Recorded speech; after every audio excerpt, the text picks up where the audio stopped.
আসসালামু আলাইকুম রহমতুল্লাহ। প্রিয় শিক্ষার্থী বন্ধুরা, কেমন আছো? আশা করছি মহান আল্লাহ তাআলার অশেষ রহমতে অনেক ভালো আছো।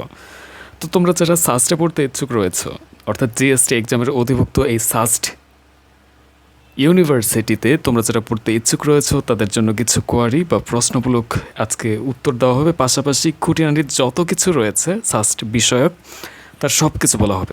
টোটাল সিট সংখ্যা কত, এখানে টোটাল ইউনিট কতগুলো থাকবে সাস্টের মধ্যে, পাশাপাশি কোন ইউনিট কোন ফ্যাকাল্টির জন্য বা কোন ইউনিট কোন গ্রুপের জন্য, সায়েন্স, আর্টস অথবা কমার্স, এবং তাছাড়া তোমার একটা সাবজেক্টে পড়ার জন্য ওই সাবজেক্ট এর প্রাপ্তির ক্ষেত্রে কি কি প্রয়োজনীয় জিনিস দরকার সেগুলো, পাশাপাশি তোমাদের আরও কিছু ইনফরমেশান যেটা আসলে তোমাদের জন্য হেল্পফুল হতে পারে। আলাদা আলাদা করে প্রত্যেকটার সিট সংখ্যা কত হতে পারে এবং তোমাদের যোগ্যতা কতটুকু দরকার এইখানে ভর্তি হওয়ার জন্য, এবং তোমাদের কিছু কিছু স্পেশাল বিষয় দেওয়া আছে এবং কতগুলো সাব ইউনিট রয়েছে এখানে, এবং তোমরা যে অ্যাপ্লিকেশন প্রসিডিউরে যাবা বা আবেদন করবা, আবেদন প্রসিডিউরটা কীভাবে সম্পন্ন হবে, আজকে এই সার্বিক সব তথ্য তোমাদের দেওয়া হবে। পাশাপাশি তোমাদের ফি বিষয়ক কথাবার্তা রয়েছে, এগুলোও বলা হবে। প্রথমত শুরু করছি আসন সংখ্যা দিয়ে।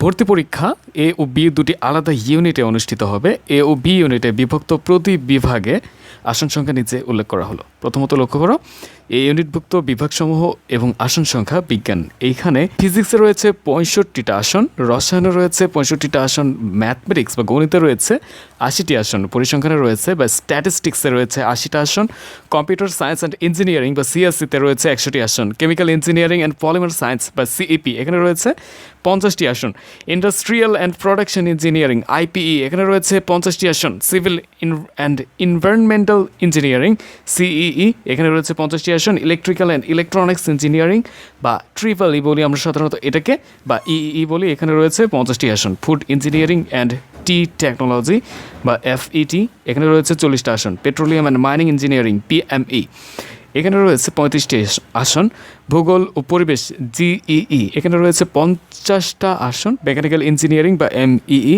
এখানে রয়েছে 35টা আসন, সমুদ্র বিজ্ঞান বা ওসিজি ওসেনোগ্রাফি, অর্থাৎ এখানে যে আসনের পরিমাণটা রয়েছে সেটা দেখতে পাচ্ছি আমরা 30টা, সফটওয়্যার ইঞ্জিনিয়ারিং বা এসডাব্লিউই এখানে 50টা আসন এর বিদ্যমানতা আমরা দেখতে পাচ্ছি, জেনেটিক ইঞ্জিনিয়ারিং অ্যান্ড বায়োটেকনোলজি বা জিইবি এখানে আসন সংখ্যার পরিমাণটা হচ্ছে 35টা, বায়োকেমিস্ট্রি অ্যান্ড মলিকিউলার বায়োলজি বা বিএমবি এখানে আসনের সংখ্যা রয়েছে কতটা, 35টা, forestry and environmental science FES এখানে আসন সংখ্যা রয়েছে 55টা, এবং গ্রুপ 2তে আছে আর্কিটেকচার এআরসি যেখানে আসন সংখ্যার পরিমাণ হচ্ছে 30টা। অর্থাৎ সর্বমোট এই তোমাদের যে ইউনিটটা আমি দেখাচ্ছি সেটা হচ্ছে এই ইউনিট এর যত বিভাগ রয়েছে তার সর্বমোট আসন সংখ্যা যদি আমরা বলতে চাই 955 + 30 985টি আসন রয়েছে এই সকল সাবজেক্টের বিপরীতে। এবার আসো বি ইউনিটভুক্ত বিভাগসমূহ এবং আসন সংখ্যাগুলো। এখানে থাকবে বিজ্ঞান, মানবিক এবং বাণিজ্য ইউনিটের প্রসিডিউরগুলো। তো যাই হোক, প্রথমত রয়েছে অর্থনীতি ইসিও ইকোনমিক্স, এখানে আসন সংখ্যা রয়েছে যথাক্রমে বিজ্ঞানের জন্য 40টা এবং মানবিকের জন্য 20টা, বাণিজ্যের জন্য 6টা, টোটাল 66টা আসন। সমাজবিজ্ঞান অনুষদ এসওই সোসিওলজি সমাজবিজ্ঞান এসওসি এখানে রয়েছে 30-30-6, দ্যাট মিনস 66টা আসন, এবং আবারও বলছি 30টা হচ্ছে বিজ্ঞানের জন্য, এই মানবিকের জন্য আবারও 30টা এবং বাণিজ্যের জন্য 6টা, টোটাল 66টা। এবার পলিটিক্যাল স্টাডিজ পিএসএস এখানে টোটাল আসন সংখ্যার পরিমাণটা দেওয়া আছে এবং আলাদা আলাদা করে বিজ্ঞানের জন্য এখানে রয়েছে 20টা, মানবিকের জন্য রয়েছে 40টা এবং বাণিজ্যের জন্য রয়েছে 6টা, টোটাল 66টা। লোক প্রশাসন পিএডি এখানে 20, 40, 6 যথাক্রমে বিজ্ঞান, মানবিক এবং বাণিজ্যের জন্য, টোটাল পরিমাণটা হচ্ছে 66টা। বিজ্ঞান এএনপি এখানে 35, 25 আর 6, যেখানে 25টা হচ্ছে বিজ্ঞানের জন্য, 35টা হচ্ছে মানবিকের জন্য এবং 6টা হচ্ছে বাণিজ্যের জন্য, টোটাল 66টা। তারপর রয়েছে সমাজকর্ম এসসিডাব্লিউ এখানে 35, 25, 6 এবং 25টা হচ্ছে বিজ্ঞানের জন্য, মানবিকের জন্য 35টা এবং 6টা হচ্ছে বাণিজ্যের জন্য, টোটাল 66টা আসন রয়েছে। এখানে ব্যবসায়ী প্রশাসন বিইউএস এখানে 30, 10, 35 এখানে টোটাল আসনের সংখ্যা হচ্ছে 75টি। ইংরেজি ইএনজি 30, 35, 6 71টি, বাংলা হচ্ছে বিএনজি 5 বা 5, 49, 6 60টা, টোটাল আসন সংখ্যা দাঁড়াচ্ছে আমাদের কিন্তু 602টা। তোমরা আশা করছি বিষয়টি বুঝতে পেরেছো। এবার আসো, উপরে উল্লেখিত আসন ছাড়াও মুক্তিযোদ্ধার সন্তান 28 জন হিসেবে নেওয়া হবে। ক্ষুদ্র নৃগোষ্ঠী বা জাতিসত্তা বা হরিজন দলিত যে পার্সনগুলো আছে তাদের 28 জন নেওয়া হবে। প্রতিবন্ধী 14 জনকে নেওয়া হবে। চা শ্রমিক এর অধীনে থেকে থাকা যে স্টুডেন্টগুলো আছে তাদের 4 জনকে নেওয়া হবে। পোষ্য কোঠায় 20 জন। পোষ্য কোঠা বলতে বোঝায় ওই ইউনিভার্সিটির টিচার বা কর্মচারীর কোনো সন্তান যদি ভর্তি হতে চায় সেক্ষেত্রে 20টা বা 20 জন হিসেবে তাদেরকে কোটা হিসেবে দেওয়া হবে। বিকেএসপি কোটায় 6 জন, সর্বমোট 100টি আসন সংরক্ষিত রয়েছে। এবার চলে আসো তৎপরবর্তীতে আন্তর্জাতিক গণিত অলিম্পিয়াড, আন্তর্জাতিক ইনফরমেটিক্স অলিম্পিয়াড, আন্তর্জাতিক পদার্থবিজ্ঞান অলিম্পিয়াড এবং অন্যান্য স্বীকৃত আন্তর্জাতিক অলিম্পিয়াডে স্বর্ণ, রৌপ্য অথবা ব্রোঞ্জ মেডেল প্রাপ্ত ছাত্রছাত্রীরা জিএসটিতে আবেদন করা ছাড়াই সংশ্লিষ্ট বিষয়ে ভর্তির সুযোগ পাবে। তবে সংশ্লিষ্ট বিষয় সম্পর্কে ভর্তি কমিটির সিদ্ধান্তই চূড়ান্ত বলে গণ্য হবে। অর্থাৎ জিএসটিতে এক্সাম ছাড়াই ভর্তি প্রসিডিওরে কারা কারা টিকতে পারবে? একটা হচ্ছে আন্তর্জাতিক গণিত অলিম্পিয়াডে জয়ী পার্সন, আবার আন্তর্জাতিক ইনফরমেটিক্স অলিম্পিয়াডে জয়ী পার্সন, অথবা আন্তর্জাতিক পদার্থবিজ্ঞান অলিম্পিয়াডে জয়ী পার্সন এবং অন্যান্য স্বীকৃত আন্তর্জাতিক অলিম্পিয়াডে স্বর্ণ, রৌপ্য অথবা ব্রোঞ্জ মেডেল প্রাপ্ত ছাত্রছাত্রীরা কিন্তু জিএসটিতে এক্সাম ছাড়াই বা আবেদন ছাড়াই ভর্তি হওয়ার সুযোগ পেয়ে যাবে। এবার আসো ভর্তির যোগ্যতা। 2020-21 শিক্ষাবর্ষে অনুষ্ঠিত জিএসটি ভর্তি পরীক্ষায় অংশগ্রহণকারী ছাত্রছাত্রীরা ভর্তি প্রক্রিয়ায় অংশগ্রহণ করতে পারবে। যে সকল ছাত্রছাত্রী বিজ্ঞান শাখা থেকে এইচএসসি বা সমমান পরীক্ষায় পাশ করেছে তারা এ ও বি ইউনিটেই এবং অন্য পার্সনগুলো শুধুমাত্র বি ইউনিটে আবেদন করতে পারবে। তো আশা করছি বিষয়টা বুঝতে পেরেছো। এবার আসো পরবর্তী সেকশনে বিষয়গত যোগ্যতা, অর্থাৎ তুমি যে সাবজেক্ট পড়তে চাও এই সাবজেক্ট পড়ার জন্য তোমাদের কী কী জিনিসগুলো দরকার। তো যাক, প্রথমত দেওয়া আছে একটি নির্দিষ্ট বিভাগে ভর্তি হওয়ার জন্য এইচএসসি বা সমমানের পরীক্ষায় নিচে উল্লেখিত সংশ্লিষ্ট বিষয়ে ন্যূনতম জিপিএ 3.5 কিংবা এ লেভেলের ন্যূনতম বি গ্রেড থাকতে হবে। ঠিক আছে, তো সংশ্লিষ্ট বিষয় হচ্ছে এখানে কি সমাজবিজ্ঞান বা পরিণীতি বা যুক্তিবিদ্যা বা অর্থনীতি বা সমাজ কল্যাণ বা বাণিজ্যিক ভূগোল বা অর্থনীতি বাণিজ্যিক ভূগোল বা ইংরেজি বা বাণিজ্য বা বিজ্ঞান শাখার যে কোনো বিষয় এর জন্য বিভাগ হিসেবে এটা দেওয়া আছে। সংশ্লিষ্ট বিষয় অবশ্যই যেটা থাকতে হবে পদার্থবিজ্ঞান ও গণিত। ঠিক আছে, এবং এই যে বিভাগগুলো এখানে দেওয়া আছে এই বিভাগগুলো হচ্ছে ইম্পর্ট্যান্টলি সংশ্লিষ্ট বিষয়ের অধীনে তোমাদের ন্যূনতম জিপিএ হিসেবে 3.5 আত্মস্থ করে এই পার্টটা লেখা হয়েছে। এবার আসো সিইই, পিএমই ও সিজি এই সাবজেক্টগুলো যেখানে ন্যূনতম সংশ্লিষ্ট বিষয় হিসেবে দেওয়া আছে পদার্থবিজ্ঞান, রসায়ন, গণিত এবং বিভাগ হিসেবে ইসিও এবং সংশ্লিষ্ট বিষয়ের জন্য অর্থনীতি, গণিত বা পরিসংখ্যান, অর্থনীতি ও বাণিজ্যিক ভূগোল বা ইংরেজি এগুলো থাকা দরকার এই পিইকোতে ইসিওতে ভর্তি হওয়ার জন্য। ঠিক আছে, এরপর আসো তৎপরবর্তী সেকশন রসায়ন এবং গণিতে সংশ্লিষ্ট বিষয় হিসেবে থাকা দরকার সেই বিভাগে পড়ার জন্য যেখানে রয়েছে কেমিস্ট্রি এবং সিইপি। এবার আসো যারা বিইউএসে পড়তে চাও অর্থনীতি বা গণিত বা পরিসংখ্যান বা ইংরেজি বা বিজ্ঞান বা বাণিজ্য শাখার যে কোনো বিষয়ে অবশ্যই এই রিকোয়ারমেন্টগুলো ফিল আপ করে দিতে হবে। ঠিক আছে, তারপর আসো জিইবি, বিএমবি, এফ80 এর জন্য জীববিজ্ঞান, রসায়ন বিজ্ঞান এবং গণিত এর ইমার্জেন্সি প্রয়োজন। ইএনজি বা ইংলিশের জন্য ইংরেজির এর দরকার। পাশাপাশি ম্যাথস বা স্ট্যাটিস্টিক্সের জন্য গণিত বিষয়টি সংশ্লিষ্ট বিষয় হিসেবে জরুরি এবং বিএনজির জন্য বাংলা। তাছাড়া এফইএস এবং জিইই এদের জন্য যথাক্রমে গণিত, জীববিজ্ঞান, গণিত, পদার্থবিজ্ঞান, রসায়নের 2টা সেকশন জড়িত রয়েছে।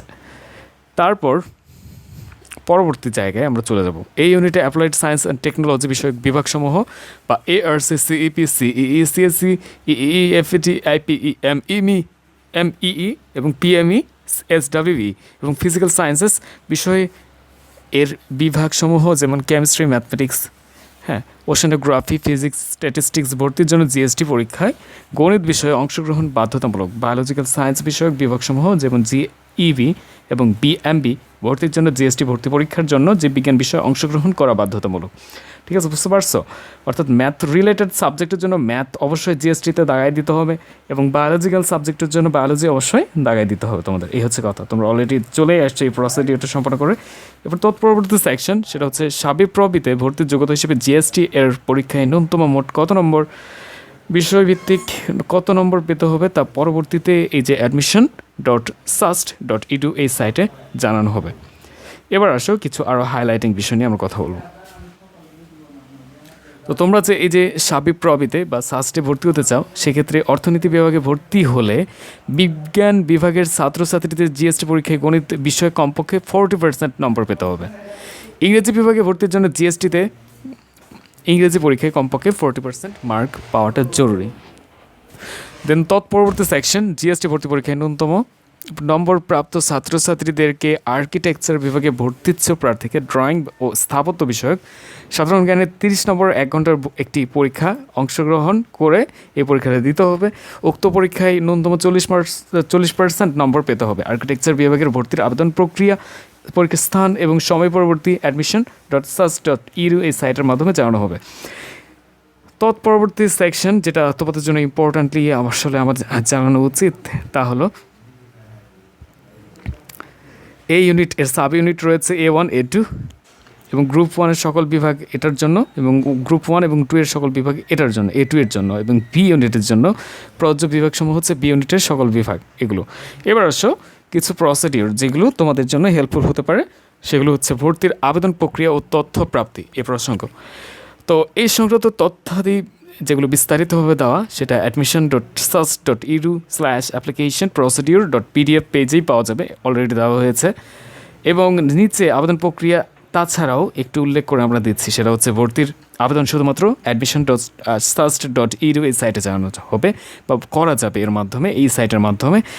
তো তারপর রয়েছে, যদি কোনো ছাত্রছাত্রী এ ও বি ইউনিটে ভর্তির জন্য বিবেচিত হতে চায়, তাকে উভয় ইউনিটে আলাদা করে আবেদন করতে হবে। যা সাব ইউনিটগুলো এমনভাবে সাজানো হয়েছে যে কোনো ইউনিটে একটি সাব ইউনিট আবেদন করলে ওই ইউনিটের অন্য সাব ইউনিটে আবেদন করা যাবে না, ঠিক আছে? এটা কিন্তু মাথায় রাখতে হবে। তৎপরবর্তীতে আসো, আবেদন করার জন্য admission.sas.edu সাইটে গিয়ে জিএসটি ভর্তি পরীক্ষায় অব্যাহত বা ব্যবহৃত রোল নাম্বার এবং মোবাইল নম্বর দিয়ে সাইন আপ করলে প্রদত্ত মোবাইল নম্বরে ইউজার আইডি এবং পাসওয়ার্ড পাঠানো হবে। অতঃপর প্রাপ্ত ইউজার আইডি ও পাসওয়ার্ড দিয়ে উল্লিখিত সাইটে সাইন ইন করলেই আবেদনকারীর নিজস্ব প্রোফাইল দেখতে পাবে এবং এইখানে যত সব ইনফরমেশন রয়েছে, তোমার ভর্তি তথ্যাদি, তোমার পার্সোনাল বিষয় সম্পর্কিত সব কিছু কিন্তু এখানে দেওয়া হবে। এবার আসো, আবেদনকারী নির্দিষ্ট পরিমাণ ফি বা টাকা দিয়ে আবেদন সম্পন্ন করতে হবে এবং আবেদন ফি ও অন্যান্য তথ্যাদি পরে জানানো হবে। এই যে আবেদন ফি বাবদ যে প্রসিডিউরটা রয়েছে, যে কত টাকা এখানে ধার্য করা হচ্ছে, এটা কিন্তু এখনও বলা হয় নাই, এটা পরে বলা হবে। এখনও সেরকম চূড়ান্ত ডিসিশনটা ওনারা দেয় নাই। পাশাপাশি আবেদন করার যে নির্দিষ্ট তারিখ রয়েছে, এটাও কিন্তু এখনও পাবলিক স্টেটে বা পাবলিশড হয় না বা প্রকাশিত হয় না। তো এবার আসো, একাধিক ইউনিটে ভর্তির আবেদন করতে একই প্রোফাইল থেকে ইউনিট ও কোটা সংক্রান্ত তথ্য দিয়ে একই নিয়মে আবেদন সম্পন্ন করতে হবে।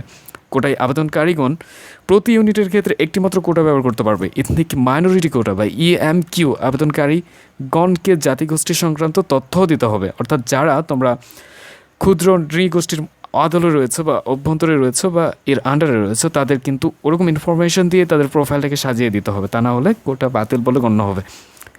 এবার তৎপরবর্তী স্টেটে আসো, আবেদন ফি প্রদান করা সম্পন্ন হয়ে যাওয়ার পর প্রার্থীকে ইউনিট বা সাব ইউনিট পরিবর্তন করতে চাইলে এখানে ফিক্সড একটা রেট দেওয়া আছে, সেটা হচ্ছে 200 টাকা।